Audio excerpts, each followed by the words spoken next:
Hello, and welcome to the Adventures in Arting podcast, where we analyze, explore, and celebrate the creative journey.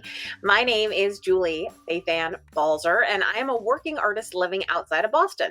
I've been hosting this podcast with my super special co-host and my mom, Eileen Shue Balzer, since 2012. Hi, Mom. Hello, Julie. So today we're talking about something super exciting. I'm going to use the word super as much as I use the word interesting. I'm super excited to share a brand new venture with you. It's called My Art Practice, and it's an online community dedicated to helping you create, shape, sharpen, and maintain a sustainable art practice that feeds your need to be creative and productive. And before you worry that this is going to be a commercial for My Art Practice, it isn't. Even if you're not interested in the program, we're going to talk about some usable information, some practical tips that you can use today in your art practice. So I will tell you a little bit about the My Art Practice online community. We are offering, I say we, I am the tech support, the janitor, the writer, the host. So I don't know why I say we. It makes me feel bigger, but we, the site. My Art Practice offers fresh new content twice a week, every week. So that's right. Every Monday and Thursday, new content is released to the online classroom. And I have to tell you, the way that I decided on that schedule is I talked to some of my members who are in the super learner category.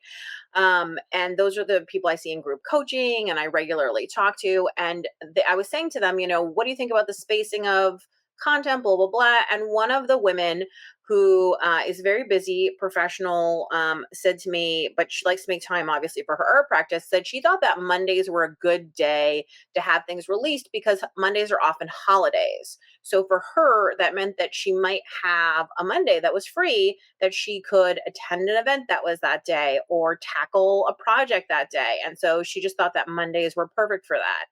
And I thought, okay, that's a great argument. So that's how it landed on Mondays and Thursdays. And the online classroom, I have to tell you, is amazing. It's not like I built it from scratch. I'm using a fantastic platform that comes with a free app and really robust message boards. And because I didn't build it myself, it means there's tech support and all sorts of great stuff that keeps it running. There are message boards. You can post pictures and links and videos. It's a lot like social media, but without any of the nastiness. And it's all about art. I have to say, I belong to a couple of different art groups on Facebook. And I think, oh, an art group on Facebook, this will be supportive and kind and nice. It isn't. Like, people are mean to each other, which I don't understand. So this is a community that I promise will be nice because mean people will not be allowed. And I think that the whole idea of community is that it's something that's meant to uplift and support you, right? It doesn't mean that they give you fake praise for work that isn't good, but it means that they're there to like help you and speak to you in a kind way. I think community is so important that I actually named the Instagram account for My Art Practice Community. Community is key. So before I talk a little bit about the parts of your art practice, I just wanted to mention that the enrollment period is currently open, but it will close on June 2nd and it won't open again until mid-August. So if you want in, now is the time. I've designed My Art Practice to offer content to both beginner and advanced artists. It's for hobbyists and professionals. Listen, as long as you are interested in starting, developing, or maintaining an art practice, then My Art Practice is for you. So I will say, because people always say, well, who is it not for? How do I know if it's right for me? I'll say, like, if you're just interested in learning art techniques, if you're an art technique encyclopedia and that's the only thing you're interested in, it's not probably a good fit for you. Because My Art Practice does have some of that content, because obviously art techniques are an important part of any art practice, but the focus is really on, I would say, working on bettering yourself, creating sustainable practice. It's really on thinking about presenting your work, thinking about your work being filled with ideas, having actual like content and context. So if you're not interested in that, that's awesome. Rock on. All art is awesome, and all ways that people want to make it is awesome. But that's what this is for. This is for people who are interested in those things. So you can visit myartpractice.com to sign up. And this is episode 155, which I've entitled The Parts of My Art Practice, because as I said at the beginning, that's a bit of a double entendre, right? Because we're actually going to discuss my personal art practice, which is the framework upon which I've built this whole other site called My Art Practice. So that's the double entendre. I will say, Mom, that I asked you to proofread a couple things, and I was pleased because one of the things that you said is you said, "Wow, what an incredible undertaking! There's so much there in the classroom." Well, don't you, isn't one of your things about critique you should always start with something nice, Positive. It's true. something It's that you true. liked? But it was mind-boggling to me. I know you've been working on this for actually months Hmm. and maybe stewing and ruminating about it even for years, but I will say there is so much. It's like one of those make your own adventures because everything leads to something else. It's true. You did actually say to me, "Are you worried people are going to be overwhelmed?" And I was like, "I've got a plan for that."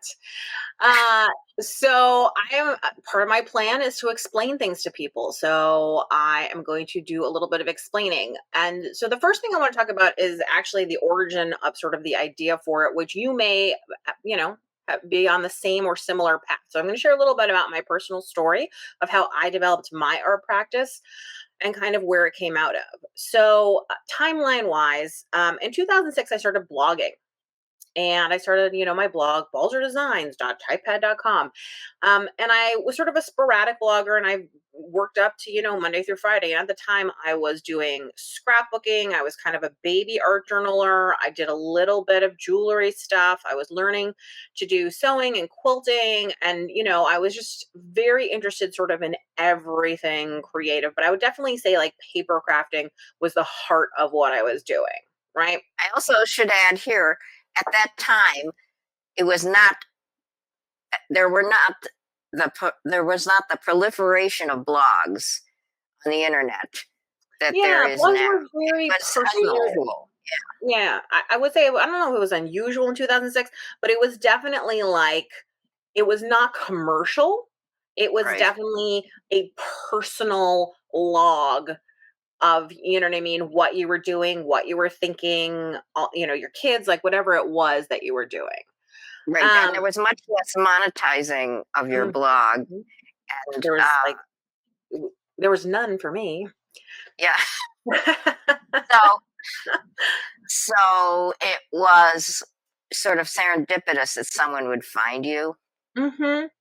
Yeah, it was really like through message boards, like two peas in a pod and stuff like that, that I found other people who were interested in the kind of stuff I was interested in. And it was also how I learned about things from art supplies to stores to techniques. I mean, the internet was somewhat in its infancy, maybe in its, toddlerhood.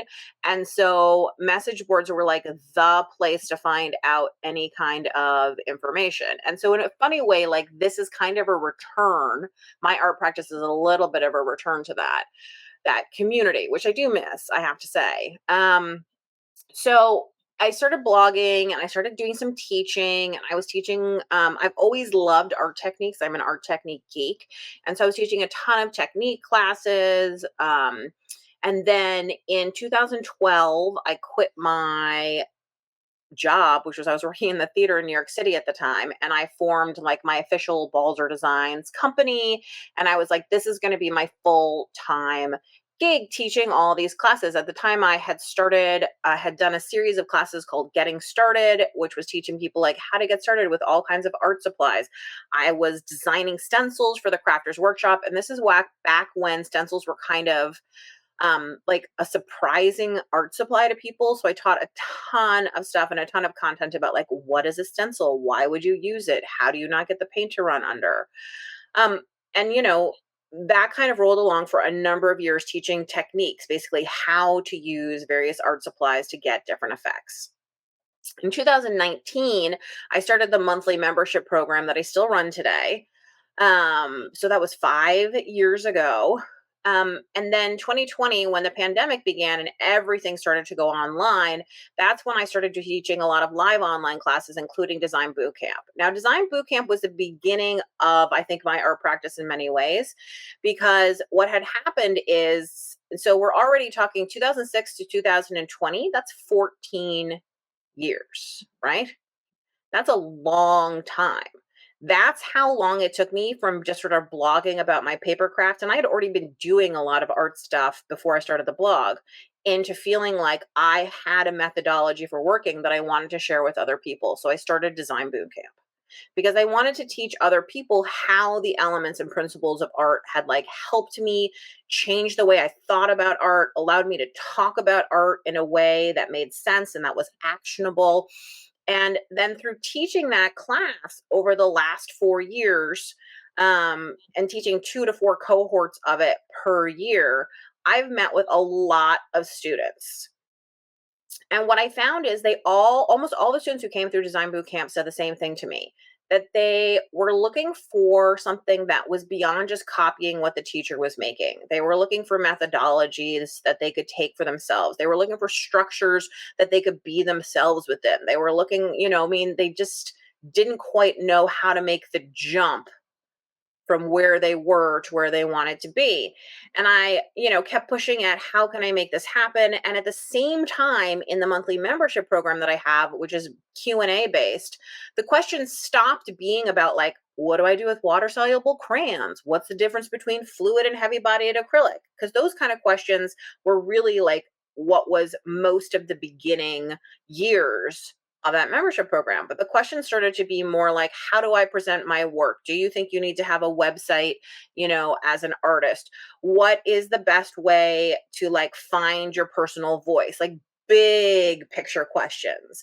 And so I really started to think, gosh, there's a hole, shall I say, of lack of information. There's sort of a blackout here where this is where sort of like people who went to art school versus people who didn't go to art school maybe run into a little bit of a problem or a difference in how they're treated here. So I started to think about that, and I bored my family endlessly with 1,000 versions of what I thought this sort of overarching idea would be. And I ran drafts by, and I made fancy things in Canva, and I like tried to figure out what this idea was and nursed it out. So by January of this year, I finally felt like I had it.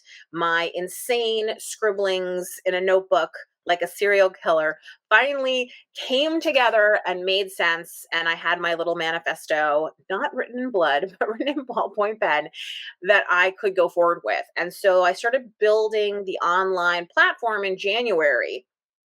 Right now it's May. So this is 5 months in to figuring out how the structure goes together, and it's finally ready.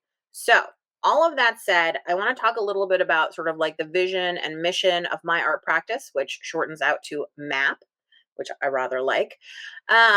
So education, obviously, that's informing you. Interaction, this is so important to me that like right now, my online classroom is very spoken wheel. You watch class, you leave a comment, I respond to the comment.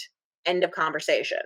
This is robust message boards, conversations back and forth. I can already see, because spoiler, I've let the members into the existing monthly members are already in the classroom, and I can already see conversations happening. People saying, "Oh, wait, you're from near where I am. Oh, do you know this thing?" Or people talking back and forth. "Oh, I like your new profile photo," like whatever it is. And that's super exciting to me, because that's the basis of community. Community is more than lip service. It's more than like saying your community. The community is people who interact with each other and, keep each other buoyant and focused. That's the other thing. Focused.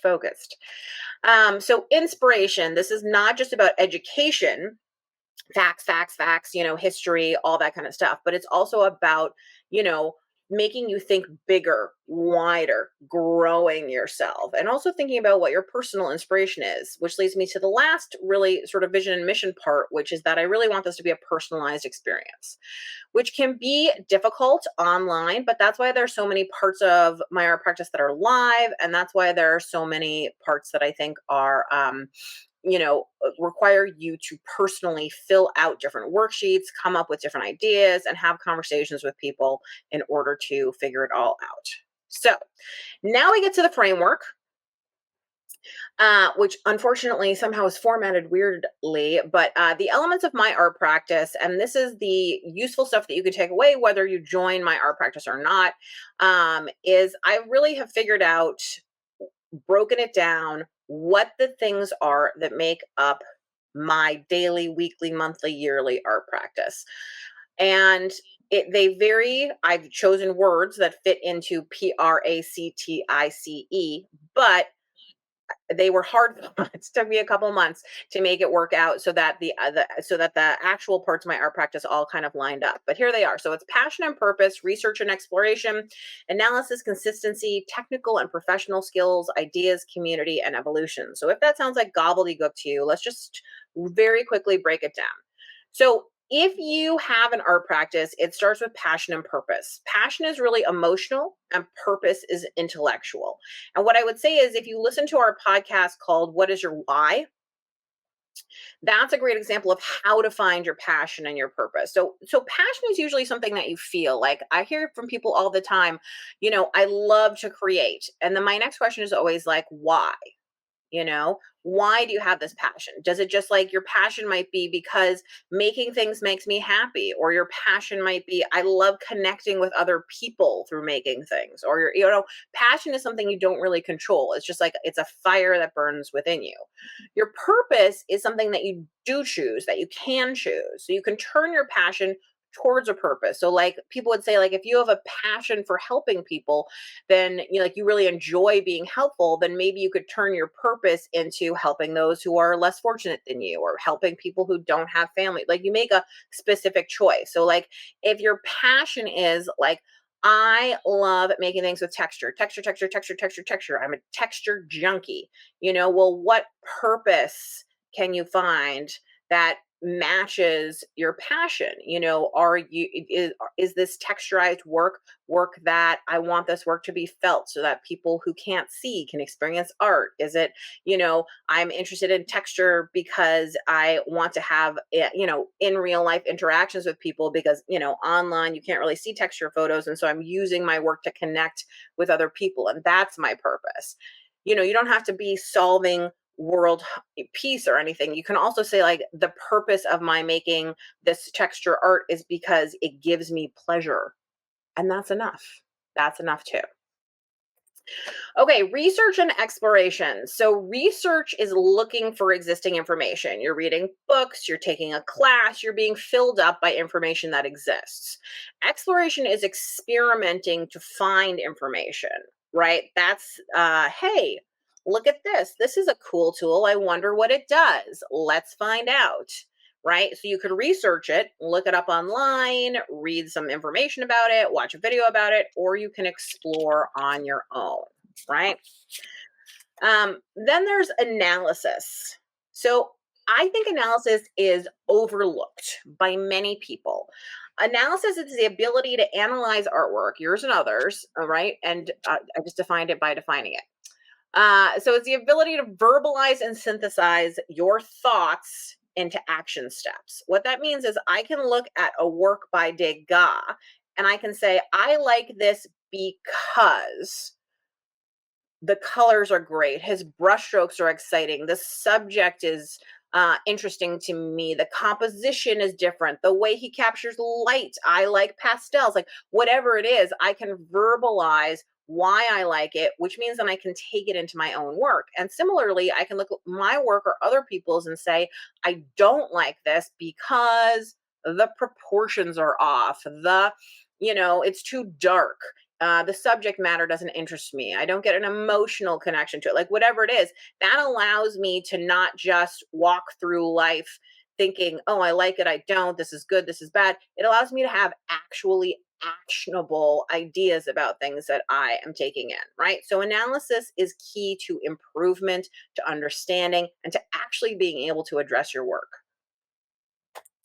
Consistency. This is simply regular and sustained practice. If you're going to have an art practice, you can't do it at breakneck speed your whole life. That's not going to work, right? And this is my problem sometimes with things like the 100-day project, or even like I tell people to give themselves a break during Carve December. Like you can't run that marathon constantly. And so you have to find a way to have regular and sustained practice. Consistency doesn't mean that you have to make art every day, but consistency does mean that it's probably better for you to do, consistently have like an hour a week that you make art than to sort of be very random about it, so that if you have a schedule, if you have a plan, if you have consistent, ideas, that's a whole idea of an art practice, that you're in a rhythm with it, and some of it is not just time based. Consistency, I think, also refers to having a series of steps or a process that you can go to, that you can trust in, so that you can work even when you're not inspired. You can work even when the muse has left the building or whatever it is. Okay, technical and professional skills. This should be obvious. This is the ability to make and present your work. So this is the section of your art practice that is about art techniques. It is about understanding art materials. But it's when I say professional skills, what I'm talking about is, can you say what kind of artist you are very succinctly if someone asks you? If somebody said, "Hey, can we put up your painting? What do you want on the wall text?" Would you know? Can you take a great photo of your work that represents it well, so that when people see it online on your Instagram feed, it's as good as it is in person? I can't tell you how many times I see people say, like, "Oh, the photo doesn't do this work justice." And it's like, well, fix that. That's a skill that you can gain. It's not magic, right? You don't have to have any special tools. If you have a phone with a camera and a window, you can make it happen. It's understanding all of that kind of stuff. And there are lots of tiny little things that can help you understand how to present your work well, how to present yourself as an artist well as all the technical things that go into making whatever it is in your chosen medium.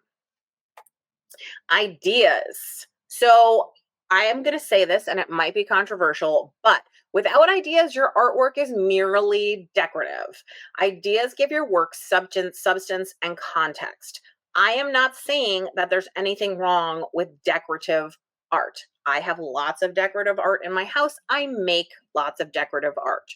But if you're interested in art with a capital A and fine art, then you have to have ideas in your work. Okay. And I also think that ideas are part of originality. So if you want your work to be original and to be yours, it has to be fueled by ideas. And the ideas can be aesthetics. The ideas can also be bigger picture things. The ideas can be all sorts of stuff, but ideas really fuel your unique work that has substance, interest, depth, and it can really help you iterate and like figure out how to get from where you are to where you want to be. So ideas are deeply important to your art practice. And one of the things I've learned in the last, like, I think since having a child, and so definitely in the last 4 years, is that it's okay and important to spend a significant portion of my art time working on ideas. That's good, that's important. It's not just the physical act of making art that is making art. Sometimes a lot of it is thinking, ideating, all that kind of stuff. Community, I've talked about this before and I'll talk about it till I die. Community supports, sustains, inspires, educates, and connects you. I am so grateful to all the online message boards that started me off. I found the principles and elements of art because of Two Peas in a Pod, a scrapbook website where people were using them to help them make better scrapbook pages. I got involved with challenges. I met friends who I now know in real life and have visited in countries around the world. Like it was so great. And then so many of these message boards imploded and changed, and social media kind of made everything a little bit different. So I'm excited to have a community that is private and kind and, all those kind of exciting things. Okay. And then the last one is evolution. Listen, the goal is growth. But that's also a purposeful choice. Like, I don't think that we stumble into growth in our art. The idea of 10,000 hours to me drives me a little bit crazy. This is, sorry, to go back because you're not in my brain and you don't just connect things randomly that I'm thinking and see in my head. There's this whole idea that you have to become an expert in anything. If you rehearse, practice, etc., for 10,000 hours, that's what makes you an expert. But I think that that's not true, because you could continue to have bad form while you're shooting a basketball over 10,000 hours. You could continue, just doing the same thing over and over again for 10,000 hours, not necessarily truly growing, right? That's like a rote thing. I think that practice has to be purposeful. Practice has to be thoughtful. I think that you should want to try to head in a direction. I think you should try to, you know, uh, have thoughts about where you want to be and work towards getting there. So those are the parts of my art practice made in a pretty codified way that I hope will be helpful to you. And if you want to steal these ideas for your own art practice, that's the idea. That's the goal. That's what you should do, is you should figure out, do you have these things, and how can you get eight these 8 sections into your art practice. And it may be that you're in a season of life where you only have time for 2 or 3 of them. You may feel like you're not ready for other parts of them. And I think that's fine. We're all at different stages and you don't have to have everything all at once. I think one of the lessons that I keep thinking and like hearing in my own head all the time is, every time I've been working, I would say almost every day on this website since January. And I keep telling myself, done is better than perfect. Done is better than perfect, because I keep rewriting and changing and adding. And, you know, we are all like that in various ways. I'll show my work as soon as it's perfect, or I'll, no, I'll apply to something when this is done, or I'll start an Instagram account when I feel better about what I'm making. But the thing is, that day never comes. Like, you're never really ready. And so this is kind of like, an art practice is a little bit like that. I think you need to leaping knowledgeably, as they say, follow your heart, take your head with you. But I think you need to leap into it and try it. And some things will fit and some things won't fit, and some things will feel good and some things won't feel good. And that's part of figuring it all out. So just one last thing I will just say about the My Art Practice online community is that what's true for the community is also true for your art practice, which is, an art practice helps you improve your art skills, learn more about art history, become part of a vibrant community, develop a thriving art practice, grow your professional skills, connect with like-minded artists, learn how to focus your art time, make better artwork, discover your personal voice. Those are all the things that you can do in the My Art Practice community. And again, that's at myartpractice.com. So, Mom, being a person who has not been in my brain completely, a little bit for the last few months, do you have questions, or does that all make sense to you? Does it seem overwhelming? Well, it does and it doesn't, because now I've I've talked with you over the 5 months and maybe longer, and I've gone over your website. So I would just say, don't be overwhelmed. Figure that this is something you're going to start. If you don't like it, you won't subscribe to the next session. But you might be surprised how it can develop into something that's an important part of your life, but doesn't require you to be anywhere but at home or in your studio. Mm-hmm. I think especially since COVID, but even before, people have become more isolated. I certainly see many fewer people, have many fewer conversations than I used to. Part of it is my age, and I don't have little children anymore. But I do believe that it's rewarding to me personally when my brain touches base with somebody else's brain. And I think it's worth a try if that's something that appeals to you. I can't speak to the art part, but I will say that when you were going through those 8 elements just Mm-hmm. now, I felt they were 8 elements of actually living a good life, Hmm. living a satisfactory life, whatever your choices.